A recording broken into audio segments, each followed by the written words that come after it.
Hello, everyone, and welcome to the Brother Chaos channel. Tonight, we're going to be talking about a movie, The Werewolf versus the Vampire Woman from 1971, starring the great late Paul Naschy. Paul Naschy was known as the Lon Chaney of Spain. He portrayed the werewolf in 12 to 13 different films, and he played other characters like the Hunchback, Dracula, etc. He has made over 100 films that he acted in, some of them written and directed by him. 100 films, over 100 films, that's insane. The original title of this film is La Noche de Walpurgis, which English translation is Night of Walpurgis. And Walpurgis is pretty much a pagan holiday similar to Halloween here in the United States. Two young college students, Elvira and Genevieve, are gonna go on a quest to find the tomb of this vampire lady that died many centuries ago, and they're doing a thesis paper on this. And so they head to the French countryside, and they're in their car and they're running low on gas and they're looking at the map and they seem to be lost. So they run into Paul Nash's character, Waldemir Daninsky. Now, this character, Waldemir Daninsky, he's a werewolf, and this same character is the one that appears in what I mentioned earlier, the 12 or 13 films where he played the werewolf. The same character, which is really, really cool. And they run into him, and he's a nice guy. Now, Paul Nash is a big, broad-shouldered, barrel-chested guy, strong, commanding presence, immense physicality in all of his roles, and I think he's a damn great-looking guy. And so they run into him. He tells them that why don't they? The nearest gas station isn't really far off. He says he doesn't have a car. He lives in this big house. Why don't they go with him and to the house? The house where he's at doesn't have electricity. He doesn't have a car, not even a bicycle. So they get he gets into the back seat of the two ladies' cars, and they head to his house. He tells them the story that he's a writer and this works for him. He has peace and quiet here in the countryside. And so they have a small dinner, and they each and they he sets them up with a bedroom.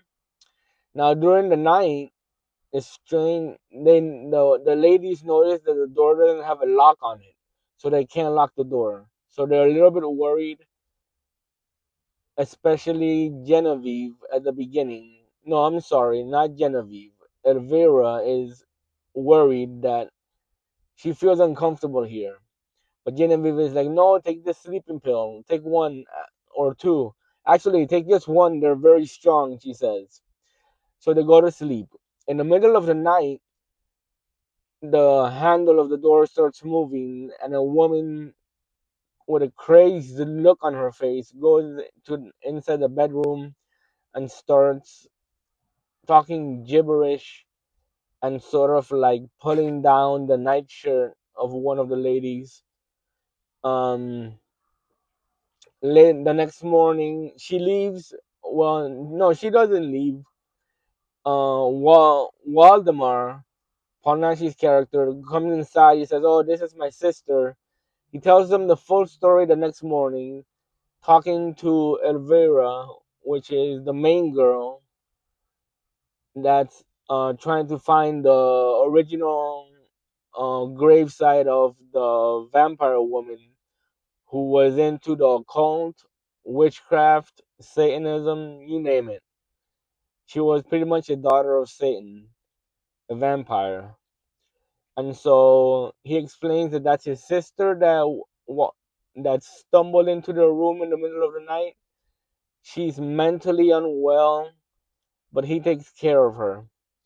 They have sympathy for him, and they stay a little longer with him, keeping him company, giving him conversation. A little while after, they go using the maps that they have and the information that they've acquired to find the resting place of the vampire woman. They find it.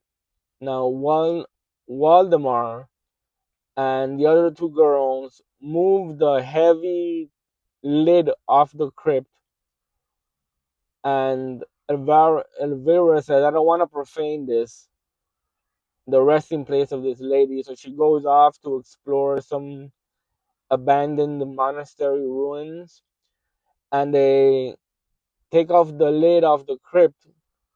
There's a coffin inside.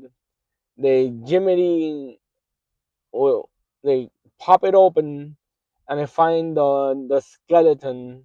It looks really cool looking skeleton of the vampire lady. Now Genevieve pricks her arm on something sharp. I don't recall what it was exactly. And you know what's gonna happen now, right? You've seen vampire movies. Blood drips onto the mouth of the skeleton, drop by drop, covering the bones around the mouth.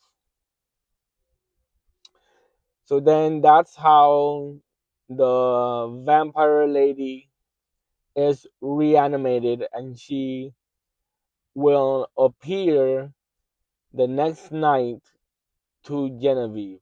I forgot to mention the name of the vampire lady.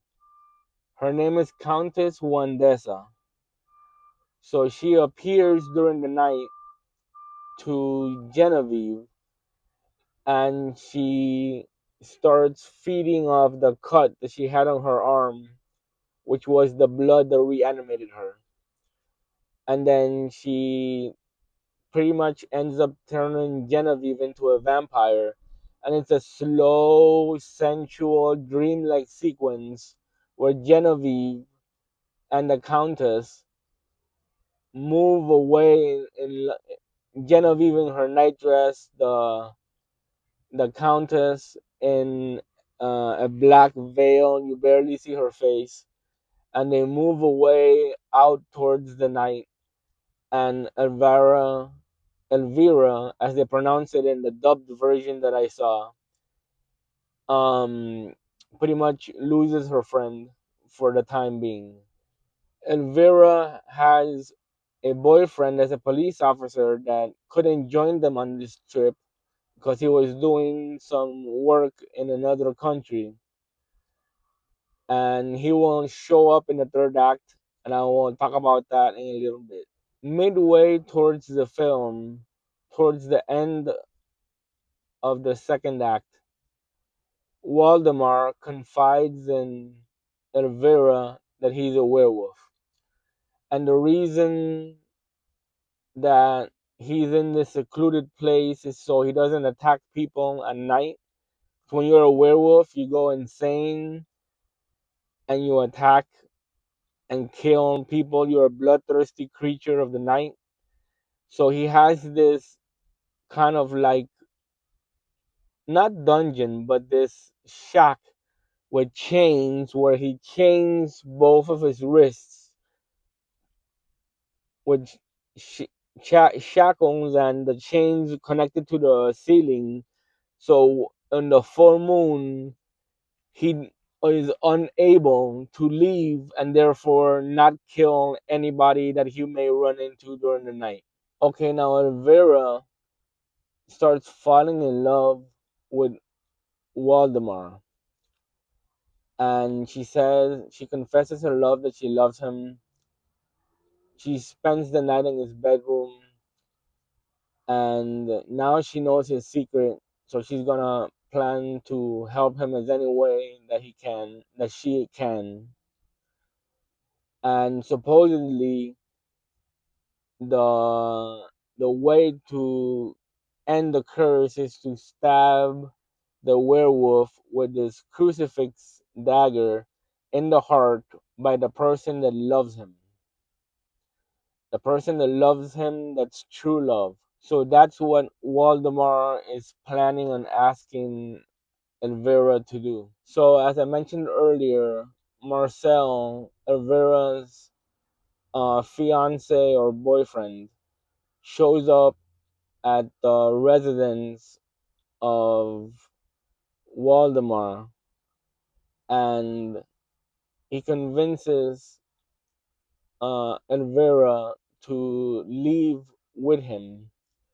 She doesn't want to do it. She wants to stay with Waldemar, the werewolf, but things then end up happening, and they become caught by the the vampire lady, and both Marcel and Vera and Waldemar Danensky comes to the rescue during the full moon on the night of Walpurgis, the night where the veil between evil and good is thinned out and more malevolent evil comes into the world. I'll leave it at that. But this movie had really nice, slow moving, dreamlike sequences. Paul Nash's performance is great. His transformation into a vampire is fantastic. Oh my gosh. His transformation into a werewolf, not a vampire. My mind plays tricks on me this early in the morning. So yes, I won't tell you what ends up happening. I don't want to give spoilers on this film, but definitely watch it. My coffin count is gonna be 4 coffins. This movie, I asked my friend Ryan what was the best Paul Nash movie to watch for a newbie like me that's getting into Paul Nash, and he recommended this movie to me. I'm glad he did because I highly enjoyed it. I've seen it twice already, and I'm gonna seek out more Paul Nash movies. I spoke to Jose, Master Chaos. He recommended me 2 movies from Paul Nash. One where he plays Dracula. So those should be nice, good, and fun. God bless you. I hope you have a wonderful day or night. And until next time, signing off, Brother Chaos.